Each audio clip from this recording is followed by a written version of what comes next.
পুরীতে দ্বিতীয় দিন সকালবেলা ঘুম থেকে উঠেই মনটা একটু খারাপ, কারণ আজকেই বাড়িতে যেতে হবে।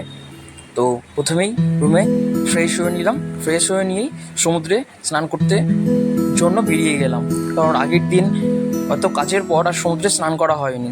তো ভীষণ এক্সাইটেড সমুদ্রে নামার জন্য। তো সমুদ্রে পৌঁছয়ে আমি পাগলামি শুরু করলাম, আমার পাগলামি আর থামাইকে। তারপর ঢেউয়ের পর ঢেউ, ঢেউয়ের পর ঢেউ, এইভাবে অনেক ঢেউ নিয়ে মজা নিলাম।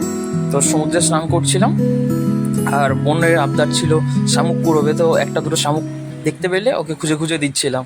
তারপরেই আমরা হোটেলে চলে এসেছিলাম আমাদের ব্রেকফাস্ট করার জন্য। তো সেখানেই রাখা ছিল fruit salad, fruit juice, Kellogg's, Chocos, soup, তারপর তোমার ব্রাউন ব্রেড, তারপর ছোলে আর বাটুরে। বাটুরের শেষ হয়ে গেছিলো, তারপরে এটার নাম কি ঠিক আমি জানি না। তারপরে ইডলি, তারপর সাম্বার, তারপরে ছিল চাটনি। তো আজকে আমি যেহেতু ট্রাভেল করব, সেই জন্য আর ছোলে বাটারে নিইনি, পুরোপুরি সাউথ ইন্ডিয়ান ডিশই ট্রাই করেছিলাম। তো এটা রিচ কম ছিল। আর তারপর একটা ডিম নিয়েছিলাম, তো সেটা নিয়েই আজকে আমি আমার ব্রেকফাস্ট কমপ্লিট করে নিলাম।